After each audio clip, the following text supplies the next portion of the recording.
Conceive, believe, achieve. Shut the f*** up. And new undisputed UFC middleweight champion of the world, Michael the Count Bisping. This is Believe You Me on the Gas Digital Network. All right, Believe You Me. I don't know what number. 62, I do believe, Lewis, if I'm not mistaken, and it's very rarely that I am mistaken, so let's just go with 62.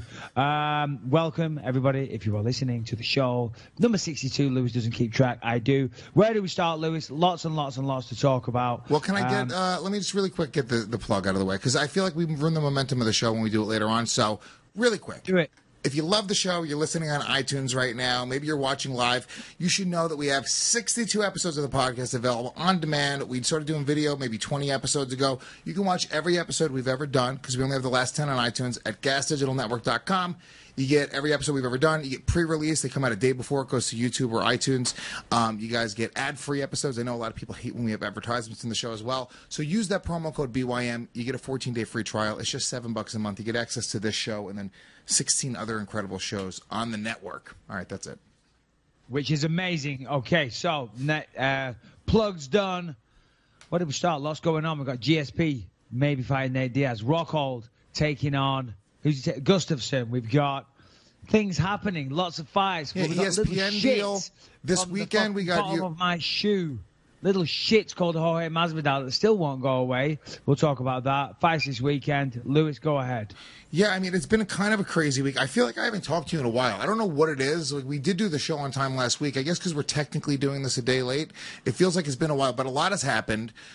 You were out in Vegas this past weekend. You went on Twitter. You went on a little bit of a tirade against some people. Jorge Masvidal, by the way, I got to say, I don't know what it is. I think he actually... You know, in like middle school when you like a girl and you keep on like pushing her and keep on like pulling her hair, I think Jorge Masvidal wants to be your boy, and he doesn't know how to come out and just say, "I want to be friends with you."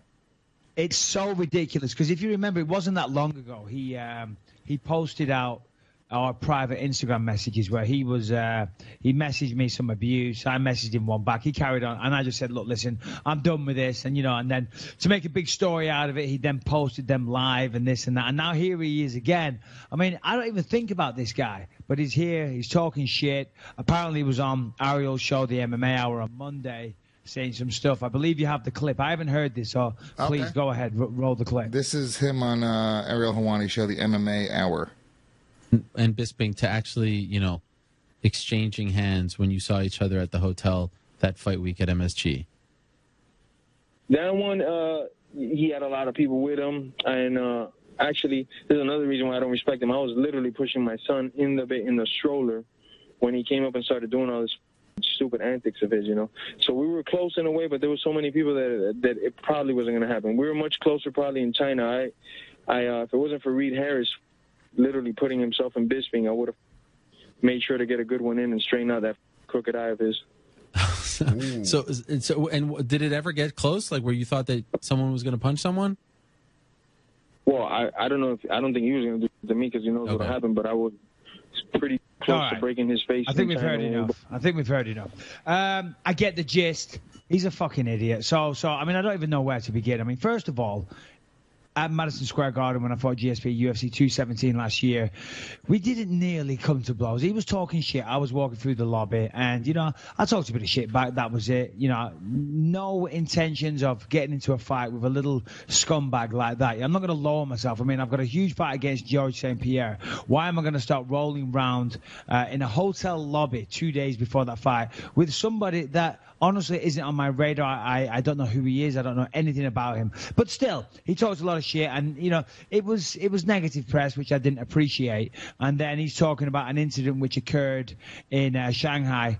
Incidentally, he's changed his story once again of what happened in Shanghai, because last time it was different. He said recently in the press that I was with my wife and kids and I was trying to start a fight. So now he says that he had his kid in the stroller, which is totally different from what he said before. Here's what happened in Shanghai. He's always there. He's always talking shit. He's a little asshole, whatever. As I'm walking through the lobby, I see him and I just give him the middle finger. I walk past, I go, fuck you, just as I'm walking by. You know, I just lost a fight. I was in the best mood. And that's all it was. I wasn't trying to get at anybody. I don't go around trying to attack people in hotel lobbies. It's not really unfounded either, because at that point you had been beefing with him for a while publicly. There'd been a lot of shit talking. Exactly. I just walked by and I went, fuck you. As I went past him, that was it. And then he tried to get at me and, you know, caused a big scene again. You know when someone tries to get at somebody and people have to hold them back, and it's just ridiculous. So here he is again talking about it. And this is what I tweeted the other day. I said, for what was a very insignificant occurrence to me, seems to be the biggest thing that ever happened to him, because he can't get over it, which is ridiculous. You know where Jorge Masvidal resonates with me? About the same level. The other day I was biting my fingernails. You ever bite your fingernail, and when you rip it off, you take a bit of skin with you? Yeah. You know, and it hurt. It's annoying. It stings, but it's not really there. It's only now and again. He's about that level. That's about how much you resonate on my radar, Jorge Masvidal. The torn bit of skin on my fingernail, it's an annoyance. It's always sucks. there, but in a couple of days it'll be gone. And that's what you're like. You are an annoyance. You're always there, and in a couple of days you'll be gone. It sucks, but it's not going to change the course of your day. You're not going to be like, well, you know what? I tore the skin on my fingernail, so I'm not going to go rock climbing now, because, no, you're still going to... No, you still go rock climbing exactly. with, the torn, with a little bit of skin. You're still going to do whatever you want to do, and it might just bother you a little bit. In fact, I think I'm giving him too much credit, because I'll be honest, this fucking finger's been pissing me right off. Whereas Jorge Masvidal, I find it kind of pathetic. I really do. It's like, get a life, get a grip. I honestly don't even want to give him this much time. Yeah. But he's going I feel like you haven't given anywhere near this much time to the skin on your fingernail. No, of course. But, you know, Ariel has a big show. A lot of people watch the MMA hours. So I kind of feel that I have to put my side out there. Anyway, Jorge, forget I exist. Keep my name out of your mouth. I'll do the same. I'm not lowering myself to your level. And that's about that. Because you made this point, which is kind of interesting, which, you know, it's not just about Jorge Masvidal. It's about just anybody. You know, if you want to fight somebody, like dudes, like if a dude really wants to fight another dude, there's nobody that's going to hold you back. You know, no. I don't know how big Reed Harris is, but I did look him up, and I see that I think he has a jiu-jitsu black belt. So, yeah, I mean, he's probably a pretty fucking tough dude. No. Reed Harris is a good guy. He actually founded the WEC, and the UFC bought them off him, and bought the WEC from Reed Harris. Now he works for the UFC.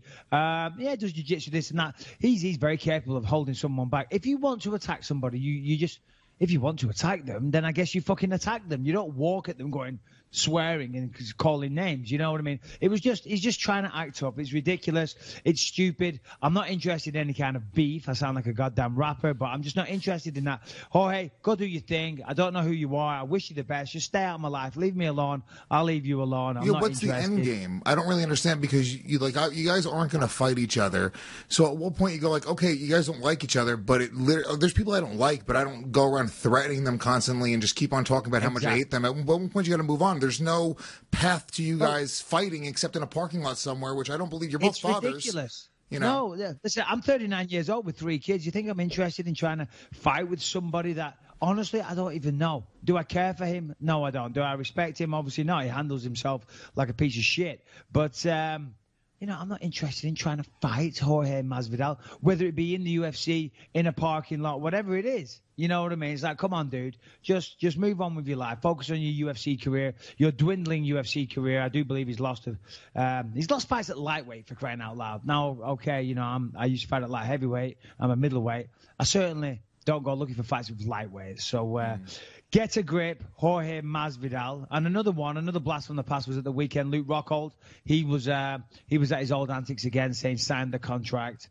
Just say no to the drugs, he said, which is ridiculous. But say yes to the contract. Once again, Luke, there is no contract. There is no offer. I love how you put it out there, like the UFC are handing me offers, contracts, and I'm just choosing not to sign them. Did you see that? Yeah, I did see that. You know, you say no to drugs. How funny it would be if you were smoking a joint made out of the contract, you didn't even realize it. You're like, hey, what contract, man? Yeah, you know, I mean, listen, Luke, I think he's fighting Alexander Gustafsson. That's what I'm hearing. So if I was him, I'd just focus on Alexander Gustafsson, because obviously I knocked him out. Then he beat David Branch. Then he got knocked out again off Yoel Romero. And I'm telling you, the writing on the wall is for another knockout here. I believe Luke will get knocked out cold against Alexander Gustafsson. Gustafsson in his last fight against, who was it, Teixeira? I think it was Teixeira. He looked incredible. His hands looked like lightning, and he's a bigger guy. Now, for Rockhold going up to 205, much like me, it might help Luke Rockhold. If I was to fight again, I've said it'll be at light heavyweight. I feel like it killed me getting down to 185 all these years. I'm at 225 right now. Getting down to 185 is a serious pain in the ass, and I have to run so much and diet so much that I lose a lot of muscle mass. And then with that, you lose strength, and and you kind of get weak. Maybe your chin suffers a little bit. Who knows? But Did Luke Rockhold he's got to be careful, man. Did he ever fight at light heavyweight? Why do I feel like he did? I don't know. He probably did. He's a big guy. He's a big 185. I often thought, how the hell does he make 185? Because he, he's what, 6'3", 6'4", something like that. And he's a big guy. Yeah, he's very, very lean, but still, he's pretty. I know why. Pretty, he does it easily because he can conceive. I say he looks at things, and if you believe it and you see it and you can feel it and you believe and you achieve. You can achieve anything if you just believe and conceive. Shut the fuck up! Conceive, believe, achieve. That is a great little highlight reel right there. It's fucking awesome. I know. God bless him, Luke. Nice, but dim Tim. Can I be honest with you? Because somebody asked this last weekend. It was a great question. I want you to lie to me. You're very handsome. No. No. Can I? Somebody asked this last week, and I didn't get to the question. It was in the emails, and I saw it later on, and I don't want to go to it. I can't find it right now, but they asked me who I would want to see you fight for your last fight. And I thought that's kind of an interesting fight. And that is, if I had to pick one fight, everything, let's say you don't retire, you come back one fucking fight, Luke Rockhold would be the fight that I would want to see, without a doubt. Yeah, for sure, and that is a fight that does make sense. Or Nick Diaz. I don't know. I got to be honest with you. Nick Diaz. I'm retired. Everybody's calling me up. We've got Jorge Masvidal, which is a joke. Now we've got Luke Rockhold. Obviously, he's always there. I don't blame him. I'd want revenge. Now, Gokhan Saki, he's at it as well. The Turkish Tyson, he's been calling me out. It's weird. I was on the plane from Vegas this morning, and I was sitting there. I was looking at my Instagram, and, you get a message when somebody tags you in a story or whatnot. Mm-hmm. And he's done this, Gokhan Saki I'm talking about, he's done this series of stories on Instagram saying, I asked my viewers who I should fight next, and they all say Bisping, and who would win in a fight. 6% only say Bisping, and blah, blah, blah, blah, blah. And I was about, in fact, I wrote out quite a scathing response to him, and I tried to send it, but by this point I was in the air, so I'd lost cell phone signal, which is probably good. Otherwise, I'm starting another beef with somebody that I have no intention of fighting. Let's be honest. I'm retired. I haven't made it official yet, but I'm probably retired. Now, of course, when I say probably, that still gives me a window to come back, but I'm probably retired. So Gokhan, by the way, Gokhan Saki not long ago was sending me messages wanting to meet up. I'm in L.A., brother, calling me brother. I've never fucking met the guy. I'm in L.A., brother. Let's get together. And now all of a sudden he's calling me out for a fight. Maybe he wanted to fight you. Maybe he was going to show up and he was going to fucking try to punch you in the face. Oh, we're professionals, so I guess that's what we do. So fair play. I wish him all the best. Yeah. He seems like a good dude, and he's a great fighter as well. So Well, it makes sense because you're a former champion. I think at that point, these guys all want. Everyone's in the title hunt. If you beat somebody who was the last champion, it makes sense. Just logically, you go, okay, Well, that person's right there in line. So it's just now everyone and their mother is calling you out because it absolutely makes sense. I would call if I was a middleweight fighter right at the top of the chain, and I wasn't ready for a title shot, you'd be the guy that I would call out because you're the last guy to hold the title. Yeah, for sure. No, it totally makes sense. I think I wrote something back along the lines of, you talk a good game for somebody that I can't remember. Did you see his fight, his UFC debut? He just he knocked the guy out in the third round, but it looked like he was losing the fight against somebody I've never heard of. And he didn't look all that. That's all I'm saying. His boxing was good, his kickboxing was good, but his MMA game needs a lot of work. Yeah, so Enrique da Silva, he had a fight against. I have a question, because what is when you say retired, is there a literal definition of that? Because what I'm saying is this. It means I'm not going to fight anymore, Lewis. I don't know if you know this. I fucking know what retired means. What I'm definition to the word retirement. Yes, it means I'm done fighting. So, I don't know if you're understanding the words that are coming out of my mouth, Lewis. I don't know if I'm speaking English. Say what one more time, motherfucker. Can you do it? Okay? Can you do a Geordie accent?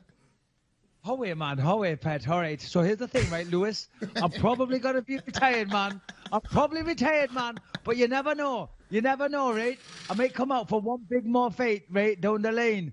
But can you do it as George St. Pierre now? I'm retired, man. Yeah, you got to do it as George St. Pierre retiring as Michael Bisping. Because for me, I am retired, and Michael, maximum respect to you, but you're a little intoxicated from Vegas. I can tell a little bit.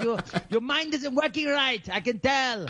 You're very angry, Lewis, but now I am retired. That's not what I'm saying. What I'm saying is there, like, when you say I'm retired to the UFC, is there a process in which you say, hey, now I'm officially retired, I'm off the website, whatever it is? Because what I'm getting at is, why don't you just officially retire and then come out of retirement if there's a fight that makes sense for you to come out of retirement one day for? So here's the thing. Multiple levels to that, and I just I keep doing this as well. I keep putting my hands up like this, and it looks weird. I got to stop doing that. Multiple layers to that question. So first of all, if I say I'm retired to the UFC, okay, USADA, I come out of the USADA testing pool, okay? And then if I want to fight again, then I have to go 6 months of testing. I believe it's either 6 months or 4 months. I saw 4 months somewhere, but I heard it was 6 months. So if I retire and then come out of retirement, I've got to do 6 months of being tested prior to being able to fight It's 6 again. months if you had been suspended. It's 4 months if you're just coming out of retirement. Oh, okay. All right, thank you. So obviously there's that. You know, there's that little hurdle there. I guess in the meantime, all I'm doing is wasting USADA's money if they're showing up trying to test me when I've got no intention of fighting. Or maybe this is just the perfect plan to just get them to not test me whilst I do loads of steroids. That isn't the thing at all. So if I say I'm retired, then I'm going to go, you know, I've got to do all that shit. Also, another thing, you know, if I'm going to retire, I want to try and make a bit of a bang about it. Now, I've just signed a deal to do a documentary with a Canadian production company called Imagination Park. And if I'm going to retire, then I'll go be guest fighter or something like that and do it with a bang. You know, and do it like that as opposed to, you know, just like tweeting to Luke Rockhold at 4 a.m, pissed out of my head. Yeah, I guess. You know what I'm saying? Yeah, no, I mean, look, it makes sense. I was wondering, the USADA thing more than anything makes sense. But if USADA wasn't involved, technically it's not that big a deal. You fucking call them up and say, I want to fight again. Yeah, no, for sure, exactly. I could say, okay, 2 months from now, I want to fight. But with USADA involved, then you've got to do 4 months in the testing pool. So it does, you know, complicate things a little bit. But as I say, listen, I'm retired. Unless such a good offer comes through, I'm retired. I am. I just haven't made it official. I've got a lot going on outside of the octagon this weekend. I was at a health care expo with that company that you despise, Timmy Coin. I do not despise Timmy Coin. No, I know. You just don't understand the beauty of the revolution of this technology that we're involved with. I'm just saying that we did a fucking 48-minute presentation on Timmy Coin on the show one time, and it was a goddamn nightmare. No, I know. And then he said he was very tired. It wasn't his most entertaining. But anyway, so I was down there doing that. I've got the UFC gym stuff going on. I've got acting going on. We've got this amazing podcast that we do we are continuing to take to the next level, Lewis. Lots of stuff going on, my friend. Lots of stuff going on. So, I've been there, done it, got the T-shirt. You know what I'm saying? I don't want to spend the whole time talking about me, so we'll move on in just a second. You know, you go out there, you become a fighter, you earn a few dollars, you put some money in the bank for your children, you win the world belt, you have more fights than anyone. I mean, why? What else is there left to do other than just taking punishment? I mean, look at my eye. We'll get onto this, actually. I mean, I've got a bad eye. You know what I mean? And my good eye is having issues now as well. So it just isn't worth it. And just going back to Jorge Masvidal, he said, I'll knock his crooked eye straight. And Luke Rockhold said that as well. That was one of the reasons after I won the belt, I jumped onto the cage and I looked down at him and I said, fuck you. You know, which probably didn't seem like the most sportsmanlike thing to do. But for anybody that's in this game, anybody that fights professionally, in whatever capacity it is, to mock another fighter that has an eye injury like this, you know, you're playing with karma, boys, because I didn't always look like this. My eye wasn't always messed up like this. It happened through fighting. It happened through having a long career inside the UFC. And you think they'd have a little bit of respect. I would have thought that was a off limit, so to speak, mocking a fighter's injury like that, you know. But obviously he has no class. So, you know, good luck with that. And, yeah, let's move on. So, all right, let's just take a quick second to hear from one of our sponsors, Infinite CBD. Love 'em. Infinite CBD offer the cleanest, healthiest, and purest form of CBD that is available. So, I hear you ask, what is CBD? Well, it's found in marijuana, but it doesn't get you high at all. It's 100% legal. It won't show up in a drug test, and it helps your body. It helps raise your body's endocannabinoid system balance. It helps keep it balanced. Pardon me. What does that mean? What does that mean, endocannabinoid system balance? Because I don't know, but I can tell you this right now. Research has shown that CBD helps people who have arthritis, chronic pain, inflammation, Lyme disease, addiction, insomnia, diabetes, high blood pressure, PTSD, and many, many others. So if you've got any of those things, then I suggest you give it a try. Me personally, I like a product they have called Freezing Point. Rub it on there, helps with the inflammation. I can go run. I can have my life back. I really do truly enjoy that product. Yeah. Dude, they have everything, by the way. They have capsules, they have vape juice, gummies, isolate droppers. You know, the thing is, this is sort of a hot button topic right now, CBD, and it's not this. I feel like we're moving past the time where you go like, weed, dude, marijuana. This is a real deal thing that is actually helping people. For me personally, I got a ton of anxiety. That's a major thing. And I have a 5-year-old son, so I can't show up to his school baked out of my mind. I love smoking weed, but I can't smoke weed all day long. So what I do is I end up taking CBD. I do the capsules usually in the morning. It kind of gets me through my day. It kind of gets rid of the anxiety. I just feel a little bit more balanced, a little bit better about myself. It really is great for me. Try it out. The best part of all of it is we give you a pretty dope discount. If you go to their website, which is infinitecbd.com, you can pick up whatever you want. Literally anything you want. The best product for you. Try out a bunch of different things. If you use the promo code BELIEVE, you get 15% off. Perfect. There you go. InfiniteCBD.com. Promo code BELIEVE. 15% off. Hope you enjoy it as much as I do. Okay. Right. Let's get back into it.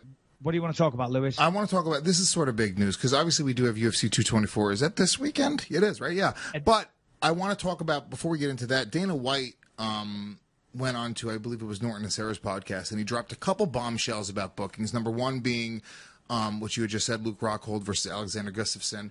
But the other one, which I thought was super interesting, was that he's trying to make George St. Pierre versus Nate Diaz for this August at, I believe, 155 pounds, which is super interesting. I want your opinion. You could open this all up, but the whole thing is sort of interesting. That kind of came out of left field. I didn't expect them to set up Nate versus George. I almost feel like, you know, the UFC, what they've been doing lately is going for the absolute biggest fight possible. And if you're doing George at 155, why wouldn't you do Conor versus George? But there's something, I don't know, there's something going on there. So I loved your opinion on this whole thing. I think it's a really, really fun fight. I think George St. Pierre fucking murders him. But Michael Bisping, tell me what you think. Yeah, sure. Much like you, I was just on Twitter earlier. As I said, got back from Vegas on the couch having a coffee, scrolling Twitter. I think it was Helwani once again talking about it. And I was like, wow, okay, interesting. Remember, GSP retired unless it was going to be a big, big fight. To your point, you just said, if he's going to do a big fight, it would have to be GSP versus Conor McGregor. That's what you just said. But obviously, Conor right now has got a lot of issues on his table, on his plate, shall we say. So that's going to keep him out a little bit. Also, when Conor comes back, I don't see how they can do any other fight than Khabib versus Conor. You know, that's an even bigger fight than GSP versus Conor right now, in my opinion. So that's the fight they got to do. So therefore, you got to wait for Conor. Then you got to wait for Conor to clear his troubles. Then you got to wait for Conor to fight Khabib. So it's a long time before he can fight GSP. Do you really think that Conor versus Khabib is a bigger fight than GSP versus Conor? No way. Not in terms of a spectacle, not in terms of, you know, a true martial artist dream fight. But I honestly believe Khabib has a huge following, massive following. He's got high Instagram numbers. He's a bloody legend in Russia now and Dagestan, all over that part of the world. He's got a massive, massive following. And then given what happened recently, that last event in New York, in Brooklyn, I don't see how it can't be. Imagine the press leading up to this, and of course they got all that footage of Conor and this and that. I mean, it won't be it won't be a good time for Conor because he's going to live in that moment and replay that moment all the time every time the press re-shows it. I don't think but he still, cares. It's going to make that fucking fight huge. Of course, that'll be a huge fight. Here's the reality. No matter where the pieces fall, with Conor, Nate, George St. Pierre, Khabib, you have huge, massive, gargantuan fights. Yeah. And I think the UFC wins. No matter what, the UFC wins. So Yeah, I think, absolutely. Any one of them, Nate, Conor, GSP, whichever way you match up those three, you're going to get a massive pay-per-view. So they can do whatever they want. Conor's out in the meantime. So yeah, do GSP versus Nate Diaz. That's good for GSP. I mean, it's good for Nate Diaz because Nate Diaz said, I only want to come back for a big fight, a big fight. Well, there you go. He's got his big fight. That's a tough going fight. to do huge pay-per-view, I don't know if he'll do more than mine. We'll see. But I'm joking, by the way. But so Nate Diaz is happy. He gets the payday, the kind of payday that he wants. Okay. GSP is happy because he gets to go down to 155, which, by the way, might be the only challenging thing for GSP, going all the way up to 200 pounds, then having to come back down and make 155. That might have an effect on his performance. We'll see. But generally, Nate Diaz hasn't done well against wrestlers. He's not fast. He's not explosive like GSP is. So, I mean, that's a big payday that everyone's going to watch and a relatively easy night at the office, in my opinion, for George St. Pierre. Agreed. So, again, that's a win-win for George St. Pierre. So, if you're George St. Pierre and they offer you that, you say, yeah, of course, I would take the fight. No my problem. God. Rory McDonald, he sort of set the blueprint for the way you could beat Nate Diaz, that style. And I think George St. Pierre is going to be a massive, massive, massive problem for Nate. And I'm a huge fan of the Diaz brothers. Love them. Would never, ever root against them. But the reality is, I think George St. Pierre, especially because he said for the longest, if he ever dropped to 155 pounds, that he would do it in a very smart way. He would get together with his team. George is he's a different type of athlete where I don't think that George would drop to 155 pounds if, number one, he didn't think he could make it and still be super competitive. And number two, if there wasn't a bigger plan there. And I don't think the massive plan there is Nate Diaz. I think you're right, Conor wasn't ready. And because Conor wasn't ready, he said, you know what, I'm going to do a test cut to get down to 155, massive fight against Nate. And then you set up a huge fight against Conor McGregor. Whether Conor wins or loses to Khabib, it doesn't matter. You can set up that huge fight, GSP versus Conor McGregor, New Year's Eve, November, Madison Square Garden, whatever it is, and get maybe the biggest pay-per-view of all time.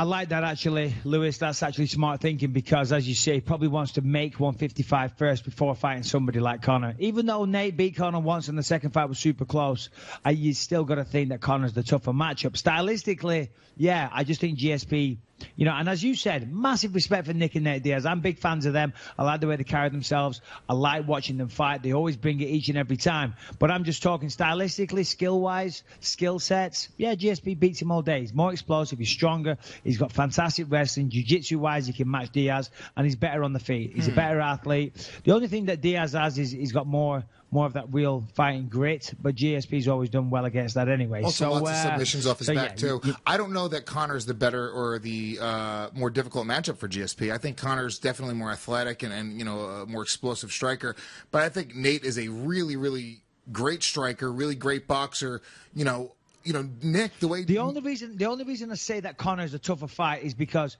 Conor has that one-punch power. We've seen that. Nate Diaz doesn't have that. Both of them get out-wrestled by George St. Pierre. That's a fact. And every fight starts on the feet. And there's 5 rounds in a title fight. Or, well, would this be a title fight? It'd be a main event anyway, so there's 5 rounds. So that means every round, Conor's got a chance of knocking him out before he gets taken down.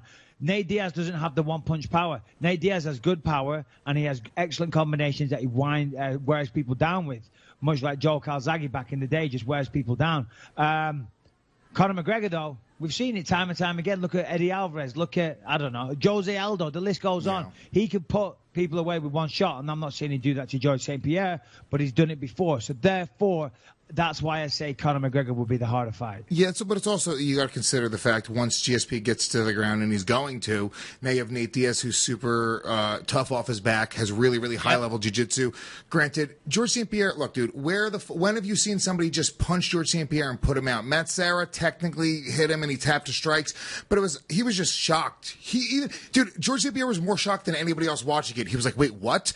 Matt Serra just punched me in the fucking face, and he started tapping like a lunatic.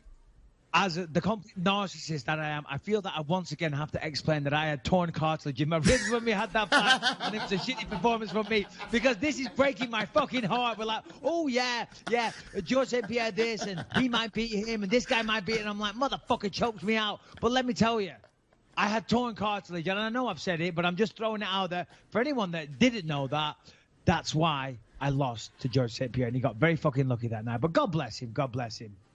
God bless him. You posted that thing to Instagram, which was so fucking funny, dude.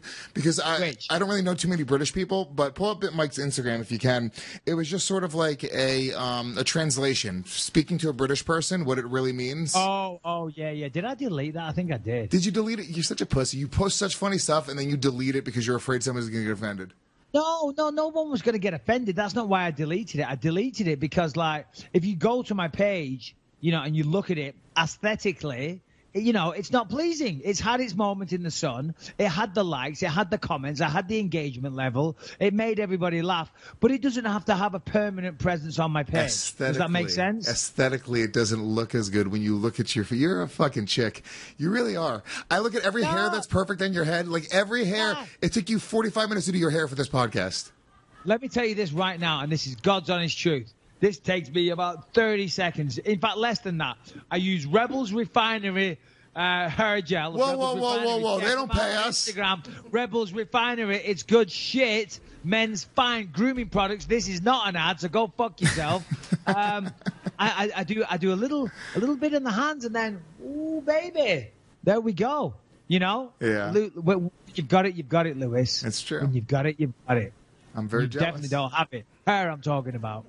Yeah, I'm reminded of that every day. Shit. But what was that thing? What was that picture? Where was it? Oh, is it up there, Shannon, or no? Yeah, you deleted it. No, it was funny though. It was very good though. But yeah, anytime Michael says "God bless you," he's saying "Go fuck yourself." Yeah, no, it is. Yeah, hold on. Where is it? Let me find it. Anyway, whatever. In the meantime, I'll say go to our Instagram, or not Instagram, sorry, go to our iTunes, leave us a 5-star ranking and a positive review. Let everyone know that you love the BYM podcast. I'm telling you right now, we're taking over the MMA podcast world. Look, there's other podcasts out there. You got Jim Norton and fucking Maddie Sarah. I love those guys. They're great. Are they believing in me? Probably not. Fighter and the Kid. Great, brilliant guys. Do you listen to it much? I don't listen to other people's shit. I'm listening to another dude talking to a microphone. This is what I do for a living. Yeah. I find myself, and I know this is like, I'm very, very late to the party here when I say this. Fucking YouTube is great, man. I've just stumbled across the YouTube app, and I'm like, fuck the TV. I'm all about the YouTube. I'm sitting there, my wife's, what you doing? I'm like, scrolling YouTube.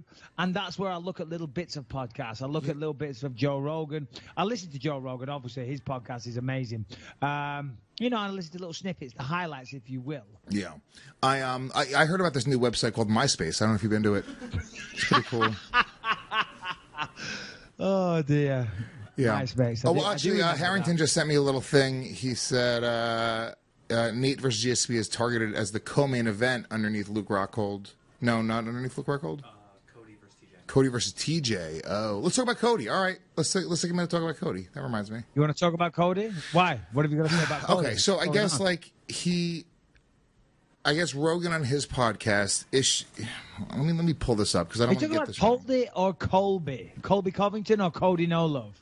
Oh, I'm sorry. I think you and your friend Harrington, that is probably 3 feet away from you, you can make eye contact, but yet me, who's on the other side of America, through headphones and the digital talents of a computer, who is not even on the screen, I can see clearly that he said Cody, not Colby. Yeah. But yet you're sat right next to him in New York and you still think he said Colby. Yeah, I definitely fucked that one up. Yeah. Hey, you know, here's the thing, though. The difference between me and other people in the world is I'm willing to admit my mistakes and learn from them and then move on and become a better broadcaster because of it. I am the same way. Yeah. This is why we have the best MMA podcast in the world, because we grow every week. We don't try to be perfect. We don't edit things out. We just say, fuck it, dude. Let's come together, have a conversation. Whatever happens, happens. Yeah, we never, ever edit anything out. Not entire episodes. Yeah, you know, we have entire episodes, little bits here. I was like, oh, shit, Lewis. Just so people know, sometimes after a show, I say, oh, dude, We got to take that bit out, man. We got to take that bit out. We I don't cannot wanna have say that who. in there. So, Do you remember? yeah. I'm not going to say who, but at one point you were like, you called somebody racist, like a person that you know, and you're like, oh, no. That was the radio show. But don't what? say the name. I'm not saying the name. Oh, yes, it was the radio Don't. show. Just don't say the fucking name. I'm not. It's not out there. You All made right, them edit it out. And then I did. Yeah. So anyway, you were gonna talk about Colby Covington versus Rafael dos Anjos, I think, but it was something to do with Joe Rogan. Go ahead, please I guess explain. Rogan, because Colby's fucking nuts, and he's out there popping shit everywhere, and he's doing at the very least, he's doing an excellent job at getting people to talk about him. You know, he is an example of a guy who's, I'm not going to say talking himself into a title shot, but, you know, the reality is if he wasn't that dude, if he wasn't making those Instagram videos and being that dick and getting the Brazilians all fired up and making these moments happen, he wouldn't have a title shot. I really don't believe that. You know what I'm saying? I don't think if he was just a nice guy and that was his whole approach, I don't think that he'd be anywhere near as far as he is in the sport. It's in combination with him being a badass fighter, obviously, but I guess Rogan said on his podcast something along the lines of, here, I'm pulling it up. Here we go. Harrington. Sorry, I should have had it set up, guys. No. I did see this. So he's talking about John Jones. Was he talking about John Jones? And he said, was talking what about did he John say about Jones. John Jones? He said something about John Jones, and Joe Rogan said he better be careful, otherwise John Jones is going to slap Colby when he catches up with him, because John Jones is a bad motherfucker, one of the baddest men on planet Earth, and you got to be careful what you say about somebody like that. Is that correct? Yes, exactly. Here, I'm pulling up the actual quote right now. BYM notes. Why do I only have the Jeez, fucking update? I'm sorry, guys. Jeez. Oh, that's. I mean, I'm looking at it right now. I just Googled it faster than you guys have known. You know what? You want to know why? Can I tell you why? Because You're having problems with your Wi-Fi. no, I'm getting drunk on whiskey. Oh, shit. Why? How much whiskey have you drank? Just a nice big cupful. Can I get some more ice, Harrington? I'm not drinking coffee. If we do podcasts tonight, I'm drinking whiskey. Listen, let me tell you this, okay? Whilst I have now said, and I mean this, and I know I say this a lot, I'm done drinking, man. Oh, boy. I'm done drinking. I've lived a hardcore life for 39 years. I started drinking when I was like 15, 16, and whew, you know, I've put some miles on this clock with that. And it suddenly occurred to me, I've got to take better care of myself. I'm getting older. I've got 3 children. You know, my dad came to see me recently when we did the podcast. And, Dad, if you're listening, don't take this the wrong way, but he didn't look a fucking vision of health, that's for sure. And I was like, wow, you know, no disrespect, Dad. I love you to bits. But I'm like, I don't want to be like that. He was out of breath walking from his bedroom to my kitchen. Well, so you're also a professional athlete. Because I've put some miles on the clock, as I say. So I'm like, right, I'm done drinking. And if I'm done fighting as well, my next career, which I'm, you know, it sounds very la-di-da or very a bit obnoxious, I guess. You know, I'm trying to have an acting career. And I don't want to make the same mistakes that I made in my fighting career with my acting career. My fighting career, you know, I think, you know, even George St. Pierre said, you know, but yeah, you know, I used to drink a bit in between fights and I used to let myself put weight on and stuff like that. But that was okay because I knew I could fight. And I knew that if I just got in shape and lost some weight and made weight and got in shape, I could win the fight. Simple as that, because that's what I do. That's who I am. But you can't do that in the acting world. You got to look good. You got to be professional. You know, you got to have your shit together. You got to be disciplined. So I don't want to make the same mistakes that I made in my fight career with hopefully a second career that I've got a chance at. You know what I'm saying? I would be an absolute fucking fool to do that twice. Yeah, you should start smoking weed, dude. It's a Says different the guy time. that smokes weed, copious amounts of weed, and now you're down in whiskey. You stop drinking altogether. You go to Jamaica, man, and you come back and you're a fucking alcoholic. What's going on? Don't worry, do about a thing. I just can't deal with the hangovers. The hangovers are fucking terrible, man. They're so bad. You know, when it comes to a point where you're spending 3 days a week, and there's only 7 days in a week, 3 of those days you're hungover, that's not good. I'm not productive. You got to change shit, man. This is what And Rogan this is said. me lecturing you, Lewis. Get a grip. All right. Be ashamed of yourself. And anyway, the point of it is that my production levels, entertainment levels, education levels are going to go up. And you've got to match me, Lewis. We can't have you on the other side going down, down, down. By the way, that tattoo on your arm looks like a fucking doily. What the It looks fuck's like a doily? it looks like it should be on my grandma's dinner table, and I should be eating on top of it. Do not disrespect my children. That is my goddamn children's name on there, Lewis. Do not disrespect the fucking kids. Here's the quote. Ready? This is what Rogan said about Covington. He says, because Covington talks a lot of shit about Rogan. Was Covington, they were roommates in the past? Is that what it was?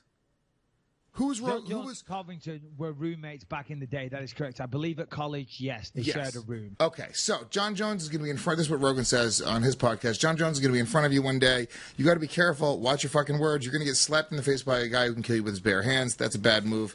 And then Covington responded on BJ Penn Radio.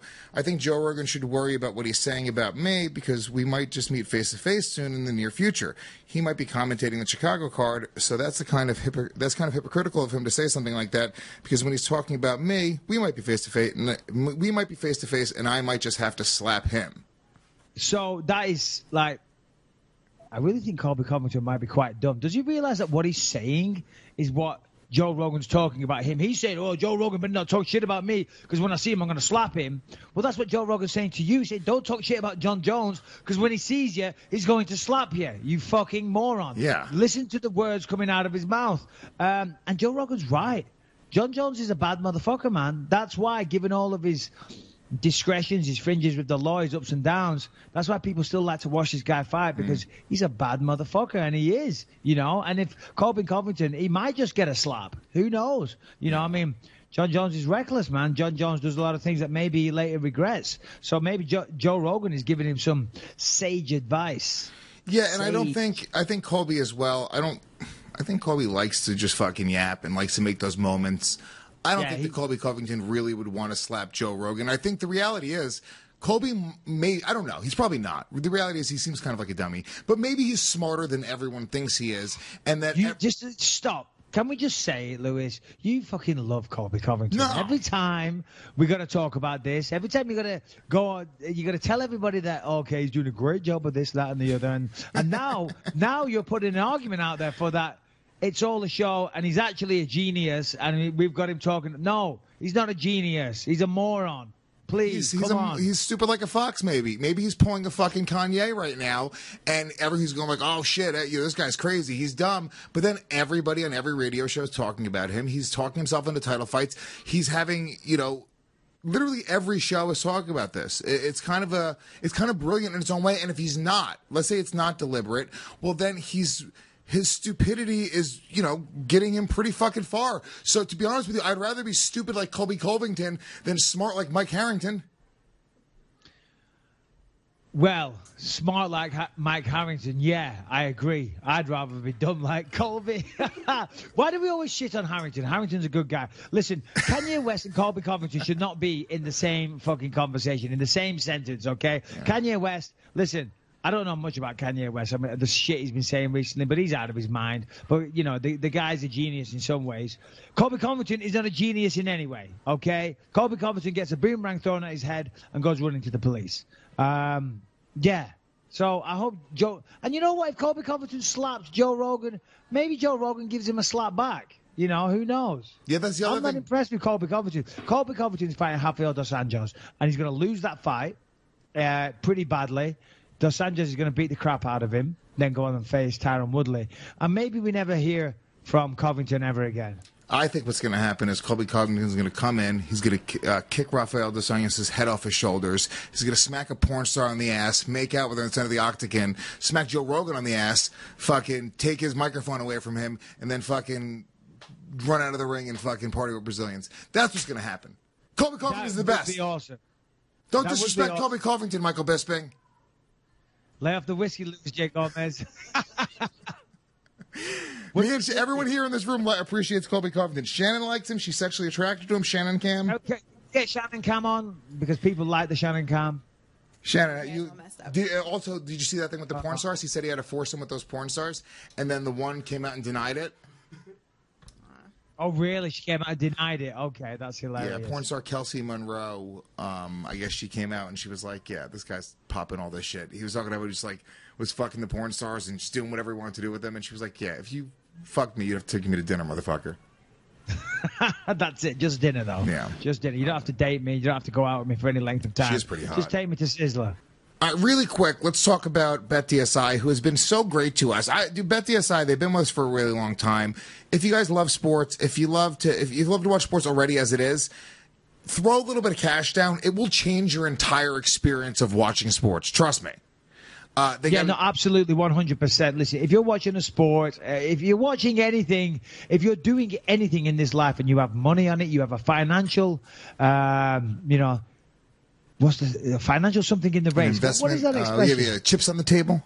If you have whatever. a horse in the race. If you've got skin in the game financially, you're more interested. And when it's a fight, it's even better. So what do? You go to betdsi.com and just for registering, they give you $25. If you listen to this podcast, you know the deal. They give you $25 just for registering, which you can then put on a bet for free this weekend. Amanda Nunes taking on Raquel Pennington. Nunes is the big favorite, but still, that's a safe bet. And if you put money on by using the promo code Me25, they will triple your money, give you a 200% bonus match. So if you put $10 on, that becomes $30. So you get $25 just for registering. BetDSI.com, promo code Me25. Register, you get $25 for free. And then if you put some money on, they triple it. So there you go. I mean, what more do you want? Pennington is listed as a 450 underdog. I got to be honest with you. If you're going to put just a free $25 down, throw it on Pennington. Why not? It's free money. Well, no, you're right, because that $25, I mean, you will get a decent return. Like $100 on that. 4-1, I mean, you'll get $100 on that. And let's be honest, she is in the title fight for a reason. She's a massive underdog. I picked Nunes to win, but she is capable of winning the fight. Of course she is, She's not going to. We're only human at the end of the day. But back to betdsi.com, go to the website, register, promo code Me25, get your $25, and then put some money down, have a good time. God bless. All right, let's get back into it. Let me ask you a question. This is a little side note, ADD question, but I think this is kind of interesting. Let's say you weren't married. Everything's, different world, different trajectory of your life. Could you date a porn star? Yeah, let's not get into that right now. But actually, the answer is no. The answer is definitely no. But, I'd rather not disrespect my wife that's literally just over there cooking meatballs as we speak. So, no, Lewis, I wouldn't hang out with porn stars if my wife wasn't around. Well, I'm saying, are you too jealous of a guy to be able to get with a chick that does that for a living? No, it's nothing to do with that at all. It's just that she's a fucking porn star. You know what I mean? And no disrespect to them. They provide a quality service to people, but it's not something that, I look for in a woman. Yeah. Having sex on camera and squirting all over the place isn't what I look for. Well, that's a specific category, so, relax. It's not like all of them do that. Nice little segue there, Lewis. But let's get it back on track. So, anyway, this weekend, is it 224? Yeah. UFC 224. At what point do you think they're going to stop numbering them? You imagine in 3 years, UFC 497. At some point, it's going to lose. It's just going to call it UFC pay-per-view. I'm just happy they stopped giving them names like UFC. Yeah. Bitter attitude. Validation.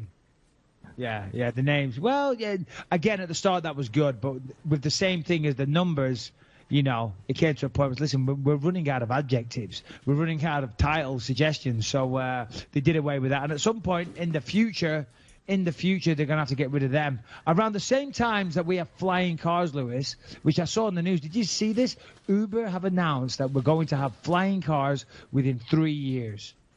No, I didn't see that. Yeah, it's insane. It was on the news earlier. Flying taxis. Uber will be able to fly everywhere. They can't pick you up from your house, but there'll be designated spots where a car will take you to, and then you fly off. And it'll cost you the same as an Uber Black in about 3 years. It's fucking insane. Back to the Future is happening. This aircraft will be electrically powered. It's not a flying car. It's an airplane. It's a miniature airplane. Call me what you will. It's a fucking Uber that flies you around. A helicopter. It's a flying car. Okay? 1,000 to 2,000 feet. Don't kill it for me. That's a flying car. All right, maybe it's not a flying car. It does resemble a DeLorean from Back to the Future, though. Where we're going, we don't need roads. Well, it's almost the best thing ever. It looks like a giant drone. They look at, let's see, the aircraft will be electrically powered. It will fly at an elevation of 1,000 to 2,000 feet, and they envision thousands of its flying taxis shuttling passengers between rooftop skyports and landing sites in cities, each of which will be equipped to handle 200 takeoffs and landings every hour. Wow. Dude, the future is here, and God bless companies like Uber. I love it. I love it. I love the fact that we're in a position right now where, people are able to, come up with pretty incredible things based off of the fact that it's all based off of motivation. It's all based off the fact that people want to just do something and envision something different. I fucking love it, dude. Good for Uber. That's awesome. Oh, no, fantastic for Uber. I mean, innovation, it's just incredible. It really is. I mean, can you imagine a world where you get in, a flying car, whatever you want to call it, flying Uber, no traffic?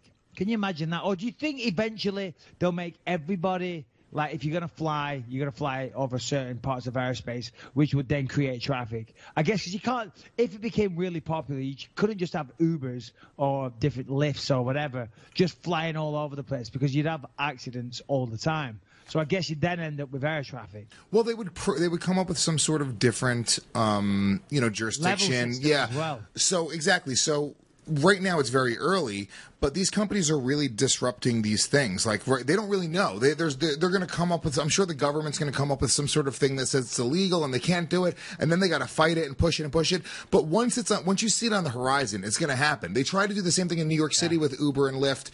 For a couple of years, they couldn't get in New York City because the Taxi and Limousine Commission was fighting it. But luckily, technology moves faster than the government can come up with these laws. So these companies are just super fucking innovative, and they say, cool, well, we're going to just change this a little bit so now it doesn't fall under your stupid law, and they can't keep up. So I was in L.A. a few weeks ago. This was a really interesting thing.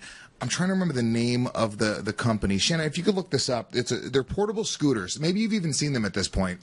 But all you do is you walk up to them, you download the app, you swipe the app on the scooter, and you fucking go. And they're all over. They were all over Sunset Boulevard. They were all over. And me and my chick were just, and it was so dangerous. There was no helmet. There was no nothing. And people were just grabbing these scooters and picking up and going. It was out of fucking control. And I was like, this is going to be the future. Now they're going to come up with a law because there's going to be a bunch of people that get hit by trucks that you can't do it. We're talking about flying cars. We're talking about flying cars, and you've likened it to fucking renting a scooter. Yeah. Renting a scooter on the beach for 5 minutes. No, it was pretty fucking cool. I wish I had. It was called Lime something. Look it up. No, Lime scooter I'm joking, rental. Of course. They've got a similar thing in Australia. I was just in Sydney recently. I mean, in cities all over the world, you can rent a bike and then you just park it up wherever you want it. But in Sydney, they just had these bikes all over the place. But they weren't chained up. They weren't locked up. They just abandoned bikes all over the place. All right, here we go. Lime so bike. So this is the same exact thing. Lime bike e-scooters. They flood the streets in San Francisco. They did this in L.A. And me and my chick rented them, and they went very fast. They were electric scooters, and we spent like $4, and we had them for like a half an hour. It was like every 15 minutes, I think, was $1 or $2. And in New York City, they have city bikes where you can just rent a city bike, but you have to park it in a specific station. Yeah. These you can leave anywhere. You just leave it. They have the GPS technology, so if somebody steals it, they can find it. They can shut it down and lock it down. But what happened was in New York, they made a deal with Citibank, and they had that sponsorship, so it's like a 10-year deal. Even though they have the technology to do this, now you have to have these big, ugly stations in New York. Yeah, yeah. Yeah, I mean, that's very cool. I do like that, but I'm just wondering if everyone was going around on electric scooters. It's only a matter of time before someone kills themselves, and they get into an accident. I mean, you got to stay on the sidewalk, on the path, because then you're going to run someone over. And if you go on the roads, then someone's going to get hit by a car. So, there's lots of legal loopholes there and potential lawsuits and things like that. So I'm all about the flying cars, Lewis. Let's just stay with that one. So, but anyway, I don't know how we got onto that. UFC 224, we're going to break that down. Uber, fair play. I'll be the first one in a flying car. Can't wait for that. UFC 224, Amanda Nunes, Raquel Pennington. Let's bring up the card. Co-main event. What's the co-main? Oh, Kelvin Gastelum taking on Jacare. Or it's Karen Bryant, who's very, very fun to work with. Jacare. And the announcers, they say Jacare. And I say Jacare. What do you say, Lewis? I say Jacare. Jacare, yeah. Jacare. Jacare. I call him Jacare. Ronaldo. Jacare. Yeah, fuckface, Ronaldo, ugly bastard. Yeah, let's go with that. Him and Gastelum, co-main event. Gastelum came into UFC Tonight last week. We had a bit of fun. We did the. I don't know if you've seen UFC Tonight recently. Have you? Yeah, I just watched the clips online. Yeah, they have, you know, like at fairgrounds, whatever, they have the punching machine that measures how hard you punch. I'm watching you, Lewis. I can see you swaying all over the place. It's great. It's awesome. I'm killing it. Yeah, good for you. Yeah, and Gastelum, it doesn't hit as hard as me even on a punching bag machine, okay? So, again, you know, GSP, torn ribs, Gastelum, he got lucky, whatever. He's taking on Jacare. How do you see that fight going down with Jacare and Kelvin Gastelum? Give me the Puerto Rican breakdown. Here's the deal. Kelvin Gastelum, you know, just an absolute monster. Anything he hits, he destroys. He's an unbeatable machine, and I couldn't pick against him. Nature that cannot be reckoned with. The future. I say the future of the division. Oh, there's your son. Hey, Lewis. Just get out. His son just came in and started dancing on the... All right, buddy. Hey, look. That's it. Yeah.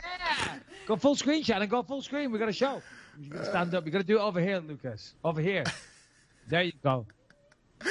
Your family just doesn't care. Okay, yeah. If you didn't know it, so what happened was Lucas was starved of oxygen as a child, and he's a little special. I'm joking, of course. Lucas, sorry to break it to you, but you got to get out. No, ask him what he... No, come back. Oh, no. Question for you, Lucas. Come here. Listen. What's the question? Lucas, who do you think's going to win? Is it going to be Jacare Souza or Kelvin Gastelum? Who's going to win the fight this weekend? The last person that I fought, Kelvin Gastelum, he's got a big fight. Is he going to win or is he going to lose? And he beat me. Yeah. Yeah, this is great podcasting, guys. Yeah. All right, Lucas, leave us to it, buddy. Adios, amigo. We're almost done, bud. Out you go, babe. Shut that door. He's hanging himself with the fucking cord. I literally just watched your 7-year-old son wrap a cord around his neck, and you just said, all right, go, leave. His wife is, his mother, pardon me, is right there. So, you know. We have 3 children that have successfully made it to 17, 15, and 7. You know, I think he can manage the headphones. Jacare, I don't know about this fight. Here's the weird thing. When somebody beats you, of course, then you think, oh, this guy's amazing. But maybe he's not amazing, you know. I mean, he definitely got me, you know, at the right time. Obviously, Weidman beat him. He did connect with a good shot on Weidman at the end of the first round and dropped him. Second round, though, he got taken down and submitted. So, if Weidman can take him down and submit him, well, maybe Jacare can't take him down, but Jacare could definitely submit him if he got to the floor. But he's not going to have... Jacare doesn't have the wrestling that Chris Weidman does. On the feet, definitely got to favor Gastelum. Now, Gastelum does have a wrestling background as well. So, with that, and with Gastelum being smaller, having a low center of gravity, and just generally, you know, kind of a stocky individual, he's going to be very, very hard to take down. Smaller guy... low center of gravity, wrestling background, stocky.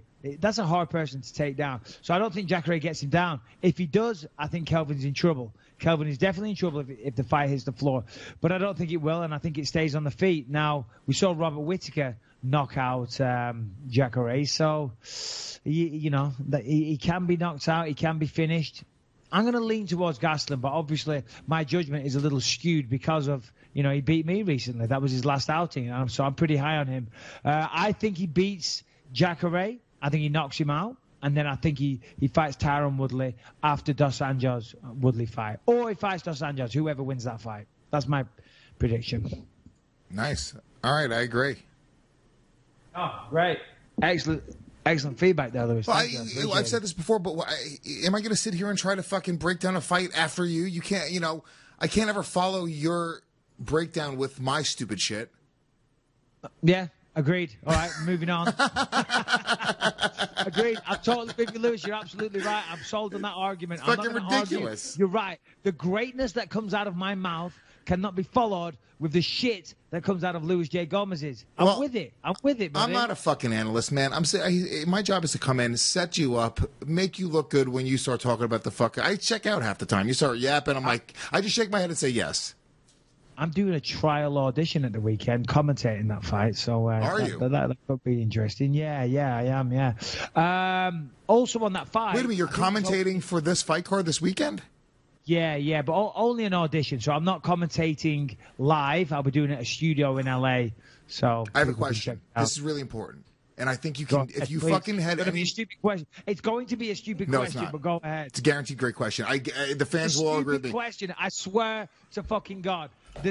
Hey, would you date a porn star? Go ahead. I will bet you the fans all agree with me on this one. There's a line drawn in the sand. I bet you everyone will agree that this is a great question. This is a good question. Go ahead. Motherfucker, do you remember when you were drunk and we deleted the whole episode? Yes. No, because actually I'm very impressed though, Lewis, because when I was drunk, I could hardly speak. I was talking shit. I was being very, very...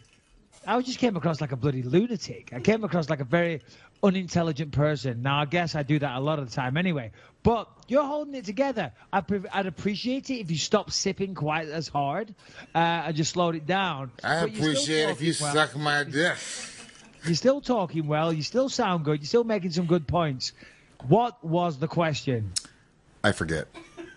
I knew you were going to say that. Are you serious? No, wait, hold on. I got it. Yes. Can you ask the people at the UFC if you can get even just a minute or two of the audition tape so we can listen to it on the show next week? Probably not. No. You can't probably ask even? You can't probably get it or you well, won't even ask. I'm just not going to ask. Why? Yeah. Hey, guys, by the way, I really love a piece of this audition. You don't have to ask it like you want to suck their dick. Like that. Hey. You know this audition that I'm doing that I'm actually begrudge having to fucking do in the first place? It means so much to me that I'd like a copy of it. Yeah. Well, I mean, we could just look. The fans, fine. I knew you were going to say Anyway, no. but that was a side note. Don't want to get into it too much. Opening the pay-per-view, Vitor Belfort, Lyoto Machida, Lewis. Who do you think wins that fight? I think Lyoto all I can't day. wait for this breakdown. No, well, look. I can talk about. I can talk about the fight before you. I'm not going to talk about it after you because I feel like I sound stupid. Okay. Lyoto Machida wins this fight all day long. It's not the same Vitor. We haven't seen it since Vitor stopped being able to use human growth hormone, whatever the fuck he was using, TRT, steroids, fucking injecting himself with whatever. It has not looked like the same Vitor Belfort. And I think Machida, whereas I know that he did he get actually officially suspended for something, or did he have that overturned? No, he got suspended. I forget the name of the steroid that was found in his system, but he used the old. I'm just messing with his camera. Sorry, pardon me. I'm messing up here. How's that? Is that good? Fucking Yeah. hell, I'm all over the place. A little more to your What is left. going Yeah, on? good. There we go. 18 month suspension, USADA. Yeah, he said the old tainted supplement thing. I think he got 6 months or maybe a year. No, I'm got not 18 sure. months. He got 18 months. Yeah. So he was facing 2 years suspension, was bumped down to 18 months by USADA because Machida was forthright in his admission and cooperated with the investigation. Yeah. But here's the thing. Look, you look at I don't mean to fucking I don't know shit about this, right? But you look at Vitor Belfort and the way he came back and he was like muscle bound freak, dude, muscle on top of muscle. And then you look at Machida. Machida was never really that guy. And I think that I don't know what it is, but if I just from a layman's standpoint, I look at both of them and I go, I think Vitor was leaning on that more. It just seems like Vitor was even looking at those two. He looked like a monster, and then for some reason, whether it was psychologically, physically, or whatever it is, he sort of fell off, and it just doesn't seem like Machida. I don't know. It didn't seem like there was that same type of dramatic thing. No, absolutely. I mean, the before and after of Vitor Belfort is incredible. In fact, bring that up. Just put before and after steroids into Google and bring up that image whilst I talk, because it's you can find it on the internet pretty quickly and it's ridiculous. But Machida, of course, listen, I don't want to be that guy. I don't want to be super disrespectful all the time. A lot of the time when I'm saying things on here, we're just trying to be entertaining. We're having a laugh. We're trying to be funny. That's my personality, okay? That's how I get a kick. You know, it's just the way I am. I'm a ball buster. But I don't want to be super negative all the time. Now, I do respect Machida. He did have that suspension, as we talked about. Belfort, I can't respect that guy because he's done that his entire career. And he's beaten people and taken money out of their pocket. He's taking careers away from them. He's done so many things like that, from cheating so much. I mean, look at that. Look at that, 2012 to 2017. That's the one I fought on the left. I fought that guy. It was January 2013 when I fought him, immediately after he fought John Jones. So, yeah, I mean, that is... I mean, look at that. I mean, by the way, the guy on the right, compared to any normal dude, still is pretty insanely in shape. But just compared to old Vitor, he looks like just terrible. Yeah, no, he looks absolutely awful, you know, and much like Vitor did when he was in his prime, he still starts off the first round pretty good. You know, he can still throw his hands pretty successfully, but he runs out of steam quickly, tends to get knocked out a lot these days. You've got to favour Machida in that fight simply because of, I mean, as you can see the deterioration to Vitor's body. Call it whatever you will, but he just wasn't the same person. He's not on special sauce. He's not on the steroids. Therefore, he's not as good. Machida, I mean, you said before it was kind of a naive statement, I guess, because when you look at Machida, he was never overly muscled. Obviously a very good athlete, trains hard, in good shape, all that type of stuff, but didn't have that crazy amount of muscle that Vitor Belfort did, or that you conjure up in your imagination when you think about somebody on steroids. That said, steroids don't necessarily do that. You know, steroids, you know, depending on what you take, and I'm not an expert on this, but with the type of training that we do, unless you're taking shit tons of it, I still think it's pretty hard to put on that kind of muscle. And not all steroids do the same thing. Yeah. It's how you train with it. Look at Machida's teammate of a long time, Anderson Silva. Who's tested positive, 2 or 3 times now. He's currently suspended right now. There's a guy that wasn't overly muscled, and, you know, he was using steroids. He was caught twice. That's not me assuming. He has been busted by USADA twice for using steroids. But, you know, same kind of body frame, if you will, a little more wiry, long, leaner. So, but anyway. Well, you look at Lance Armstrong, who's like the, perfect example of a lean guy who is, using steroids to compete. So it depends on what you do. Like, the reality is your body is your body. So if you're lifting heavy weights and you're stacking weight and you're putting more and more weight on, you're going to get big muscles. If you're using steroids and then doing a shit ton of cardio and grappling and doing things for core strength, you're going to get very lean, and you can still use the same steroid. I'm just saying, and it was a very sort of ignorant statement, but sort of I think there's some truth there. If you look at Vitor and you look at Machida, if you had to guess and say, hey, which guy is using steroids, I'm just saying I would go to Vitor every single time. Oh, each and every time, all day long, simple as that, you know. I mean, it was clearly obvious. Everybody knew, you know. I mean, he went out there, he came back to the UFC after being away for a while and went on a tear. And I was one of those people included. I got caught with a head kick. Rocco got knocked out with a head kick. Rich Franklin got knocked out. Dan Henderson got knocked out. He went on a tear, knocking everybody out. Because when you're juiced to the absolute gills, guess what? It's a little bit easier to fight. It helps you in a fucking fight. It helps you with your aggression. It helps you with your power. It helps you with your confidence. I know people that were on steroids. I used to train with this guy a long time ago. I won't say his name. And he was incredible in the gym. I used to think, wow, this guy's a fucking monster. And he got a UFC contract, and he had to come off the steroids. And he came out and he got knocked out in the first round. I said to Dan, I said, this guy's going to be a champion one day. You come off the steroids. And the reason I say, not just from him getting knocked out in the UFC, I was training with this guy, and he wasn't the same person. He was a shell of himself. He was absolutely terrible. And I was like, wow, where's the guy gone from the gym? It's because they have a psychological dependence on the medications that they're taking. And then when they don't have that, it affects them psychologically. I forgot where I was going with this. What were we talking about? We're just breaking down Machida Belfort. Yeah, Vitor Belfort. So, yeah, you know, listen, in the fight, as I said before, Belfort starts strong with the hands, but Machida's elusive. Machida's going to dance around. He's going to try and make Belfort come to him. He's going to punch himself out after about 90 seconds.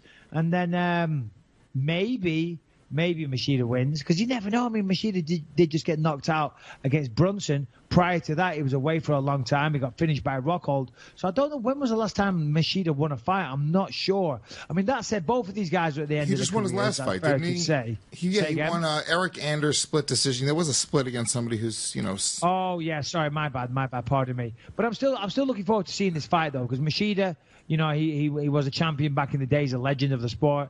And Belfort, regardless of how I feel about him personally, he's still one of those old school guys. Yeah. He was still around the UFC for a long time. So I'm still looking forward to seeing that fight. And that style doesn't disappear as well. Machida still is a super elusive striker, a guy who's really hard to hit, and a guy who gets in and gets out. I think he's going to win a decision. That's what I think is going to happen. I think Machida's going to win a fairly, one-sided decision. I don't think he's going to knock out Vitor, but I think he's going to be able to outstrike him, outpoint him. It's not going to turn into much grappling. I agree. Let's talk about the main event really quick. I don't think we have time to do questions because I got to run. So, can I say real quick? Real quick. Go. We're doing another show this week, right? Thursday Thursday we're doing another show, and then we're switching to Thursdays starting next week. So we're going to do an extra show this week because we only did an hour today. We know it's late as well. But we're going to give you an extra show this week, this Thursday, and then we're going to be on Thursdays live from now on. We're going to figure out the time. Mondays are a little bit crazy for both of us, so I think Thursdays is going to be a better day. Okay, I'm just throwing this out there, Lewis. You say Mondays are a little bit crazy for both of us. My life is a little bit crazy, full stop. So even though it appears that sometimes Mondays are a little difficult, sometimes Thursdays are going to be a little difficult. Mondays, for the most part, are probably my best day. If you want to switch it to Thursdays, I'm down with that. But sometimes I'm going to have to change it to a Friday or a Wednesday or whatever. Maybe we do 2 shows a week. I don't know, and just skip one every now and again. That's okay. So we'll figure it out. There you go. Main event, Amanda Nunes taking on Raquel Pennington. I'll keep it quick. Amanda Nunes smokes her. No offense to Raquel Pennington. I know Dana White's a big fan of hers. She hasn't fought since she beat Miesha Tate. Raquel Pennington, she's tough, she's gritty, she can take a lot of punishment. That's what she's going to have to do in this fight. If Raquel Pennington is going to win this fight, she's going to weather the storm in the early round. She's going to take the onslaught, take the beating that Amanda Nunes will give her, and hope that Nunes gets tired and then turn it round in rounds 3, 4, 5 and win a decision. I don't see her stopping her. I don't see her submitting her. But she could win like that. If you look at Amanda Nunes, she always starts the fight really, really hard, very viciously, very aggressive, high output. But then she does fade. Look at her fight against Kat Zingano. Prime example. Went out there, put a beating on Kat Zingano. But Kat Zingano weathered the storm. And then it ended up getting the finish in round 2 or 3. I'm not sure which one, but she got the finish. So that has always been Amanda Nunes' problem. Her last fight, though, she went 5 rounds with Shevchenko. Maybe she's figured out her cardio issues. Who knows? Maybe she's learned to pace herself a little bit more. But really, this is Nunes' fight to win, to lose. She could win this fight pretty comfortably. I hate to write anyone off, which I'm not doing. Raquel Pennington could have a shot, but she's going to have to take some damage in those early rounds if she's going to win a decision. But my official prediction, Amanda Nunes, all day, every day, round 1, knockout, TKO. That's what I say. That's what I think. And there you go. We got time for one question, surely, Lewis. All right, let's do one question. We do have one question. One question. I really gotta run after one, though. I know you do. Okay, here we go. Let's do it. This is a solid question. This ain't bad. This is not even MMA related, which I kind of dig. Well, that's what I like. That's why I said let's do one question. Give us a non-MMA related topic, we'll go from there. This is from Sanam. He says, hey, guys, Sanam from Houston here. Actually, it's pronounced Sanam. Made sure I knew that. I just wanted to say I love y'all's podcast. You two make a great combo. Y'all have me cracking up in the car in traffic on my way to work. I have a question for both of you. What kind of music do you like, and what are some of your favorite bands/artists? Okay, all right. Well, I've got DJ equipment behind me there from my DJ days, DJ Mikey B. Talking of which, and talking of my old man, he very kindly, as I say, I flew him out here recently, and to say thank you for it, I have a very large record collection from my DJ days when I started collecting records when I was about 15. And he flew them out here for me. I had no idea. Flew my turntables and all my records. Can't have been cheap. So thanks for that, Dad. Really appreciate it. Obviously, when I DJ'd, I was heavily into dance music. But really, I like all genres. I really do. I mean, I started off loving hip-hop when I was a kid. I used to listen to a lot of NWA and Ice-T and all that type of stuff. My mom, what does NWA stand for? What's that? What does NWA stand for? You're a freak. I started listening to a lot of NWA, and my mum, very, very strict Roman Catholic, very old school woman, from Northern Ireland, and to hear NWA blasting out of my bedroom, swearing like crazy. She thought the devil music is what she used to call it, the devil music. Turn that devil music off in this house. She used to go fucking crazy, and I mean crazy. But yeah, and these days I like everything. I mean, let's just have a look. I'm looking at what did I buy recently on iTunes. Okay, so we got George Michael, the best of. Johnny Cash, I just bought God's Gonna Cut You Down. Fleetwood Mac, Greatest Hits. Then we got Ministry of Sound, Biggie, the Fugees.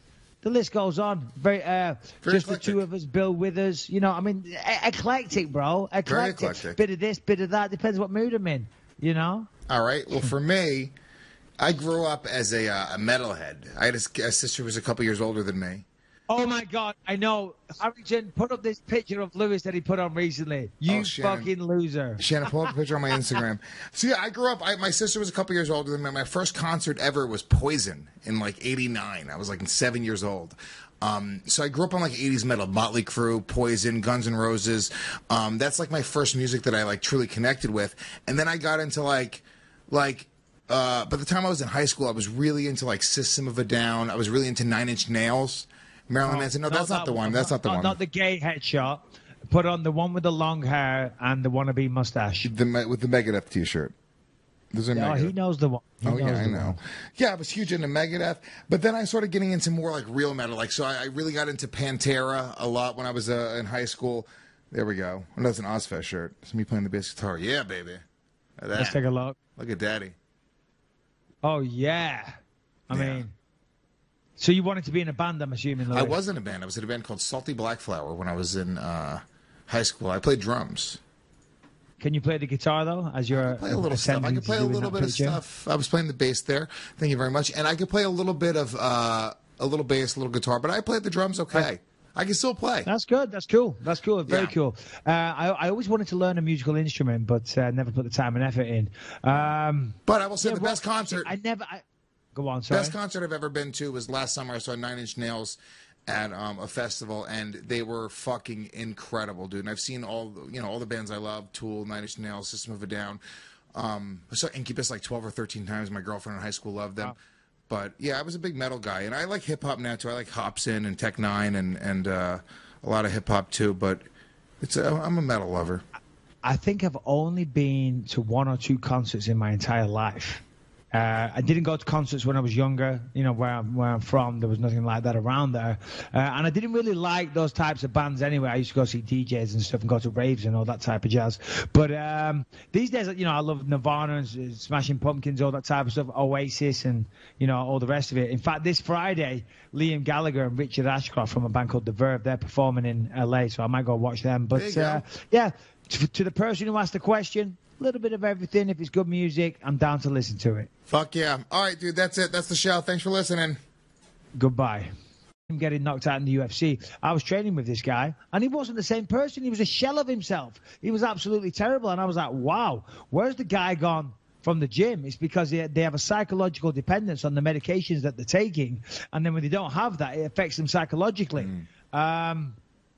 I forgot where I was going with this. What were we talking about? We were just breaking down Machida Belfort. Yeah, Vitor Belfort. So, yeah, listen, in the fight, as I said before, Belfort starts strong with the hands, but Machida's elusive. Machida's going to dance around. He's going to try and make Belfort come to him. He's going to punch himself out after about 90 seconds.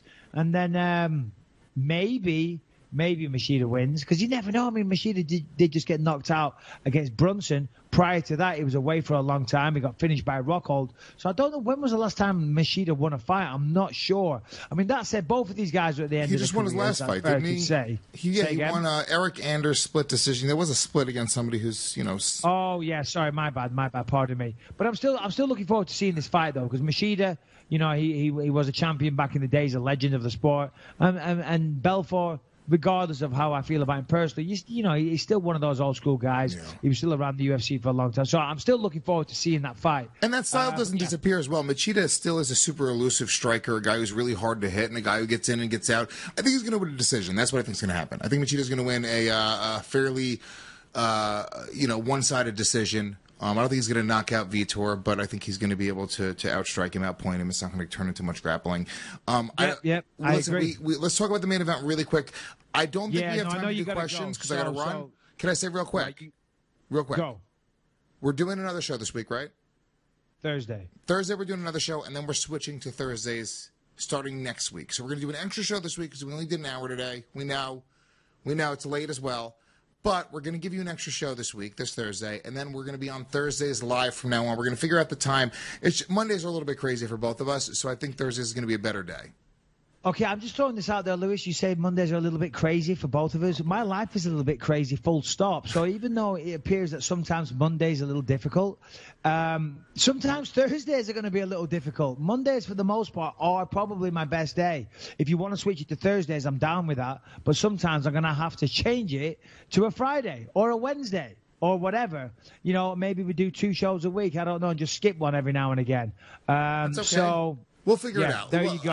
Main event, Amanda Nunes taking on Raquel Pennington. I'll keep it quick. Amanda Nunes smokes her. No offense to Raquel Pennington. I know Dana White's a big fan of hers. She hasn't fought since she beat Miesha Tate.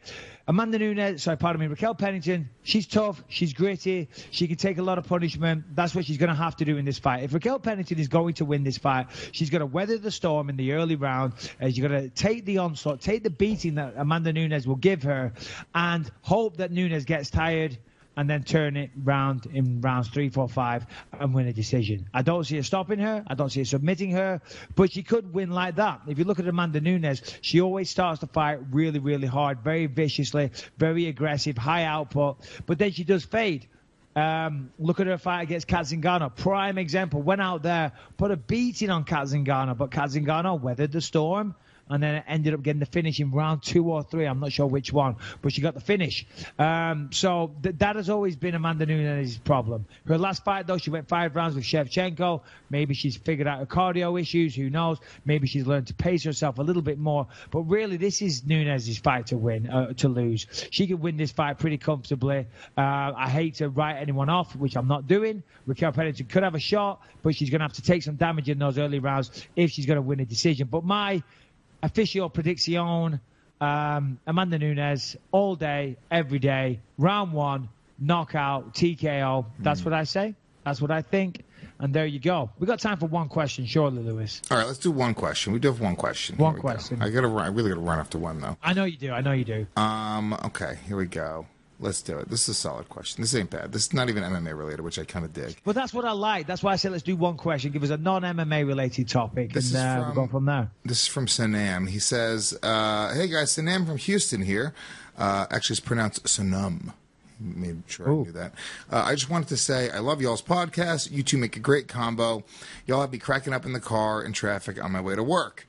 I have a question for both of you. What kind of music do you like, and what are some of your favorite bands/artists?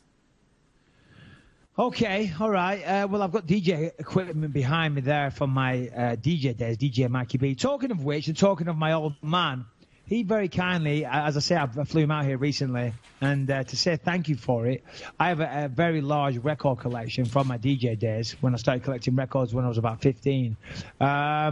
And he flew them out here for me. I had no idea. Flew my turntables and all my records. Can't have been cheap. So thanks for that, Dad. Really appreciate it. Obviously, when I DJ'd, I was heavily into dance music. But really, I like all genres. You know, I really do. I mean, I started off loving hip-hop when I was a kid. I used to listen to a lot of NWA and Ice-T and all that type of stuff. My mom, what does NWA stand for? What's that? What does NWA stand for? You're a freak. I started listening to a lot of NWA, and my mum, very, very strict Roman Catholic, very old school woman, you know, from Northern Ireland, and to hear NWA blasting out of my bedroom, swearing like crazy. She thought the devil music is what she used to call it, the devil music. Turn that devil music off in this house. She used to go fucking crazy, and I mean crazy. But yeah, you know, and these days I like everything. I mean, let's just have a look. I'm looking at what did I buy recently on iTunes. Okay, so we got George Michael, the best of, Johnny Cash. I just bought God's Gonna Cut You Down, Fleetwood Mac Greatest Hits, and then we got Ministry of Sound, Biggie, the Fugees. The list goes on. Very just eclectic. The two of us, Bill Withers. You know, I mean, eclectic, bro. Very eclectic. Bit of this, bit of that. Depends what mood I'm in. You know. All right. Well, for me, I grew up as a metalhead. I had a sister who was a couple years older than me.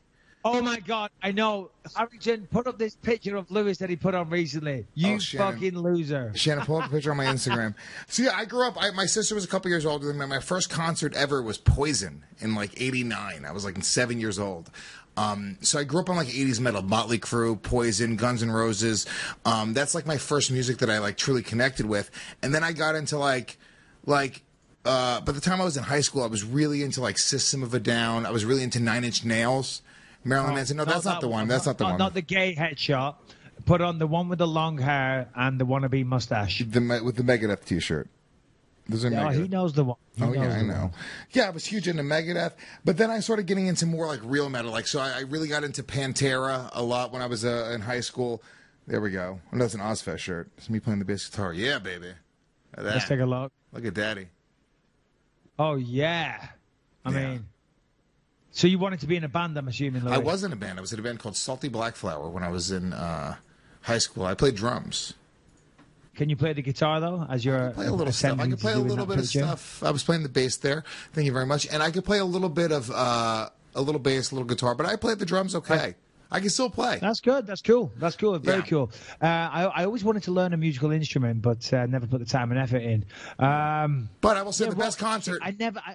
Go on, sorry. Best concert I've ever been to was last summer. I saw Nine Inch Nails at a festival, and they were fucking incredible, dude. And I've seen all the bands I love: Tool, Nine Inch Nails, System of a Down. I saw Incubus like 12 or 13 times. My girlfriend in high school loved them. Wow. But yeah, I was a big metal guy, and I like hip hop now too. I like Hopsin and Tech Nine and a lot of hip hop too. But I'm a metal lover. I think I've only been to 1 or 2 concerts in my entire life. I didn't go to concerts when I was younger. Where I'm from, there was nothing like that around there. And I didn't really like those types of bands anyway. I used to go see DJs and stuff and go to raves and all that type of jazz. But these days, I love Nirvana and Smashing Pumpkins, all that type of stuff, Oasis and, all the rest of it. In fact, this Friday, Liam Gallagher and Richard Ashcroft from a band called The Verve, they're performing in LA, so I might go watch them. But, yeah, to the person who asked the question, a little bit of everything. If it's good music, I'm down to listen to it. Fuck yeah. All right, dude, that's it. That's the show. Thanks for listening. Goodbye. I always wanted to learn a musical instrument, but never put the time and effort in. But I will say the best concert. Go on, sorry. Best concert I've ever been to was last summer. I saw Nine Inch Nails at a festival, and they were fucking incredible, dude. And I've seen all the bands I love: Tool, Nine Inch Nails, System of a Down. I saw Incubus like 12 or 13 times. My girlfriend in high school loved them. Wow. But yeah, I was a big metal guy, and I like hip hop now too. I like Hopsin and Tech Nine and a lot of hip hop too. But I'm a metal lover. I think I've only been to 1 or 2 concerts in my entire life. I didn't go to concerts when I was younger. Where I'm from, there was nothing like that around there. And I didn't really like those types of bands anyway. I used to go see DJs and stuff and go to raves and all that type of jazz. But these days, I love Nirvana and Smashing Pumpkins, all that type of stuff, Oasis and, all the rest of it. In fact, this Friday, Liam Gallagher and Richard Ashcroft from a band called The Verve, they're performing in LA, so I might go watch them. But yeah, to the person who asked the question, a little bit of everything. If it's good music, I'm down to listen to it. Fuck yeah. All right, dude, that's it. That's the show. Thanks for listening. Goodbye. Go watch them. But yeah, to the person who asked the question, a little bit of everything. If it's good music, I'm down to listen to it. Fuck yeah. All right, dude, that's it. That's the show. Thanks for listening. Goodbye. Goodbye.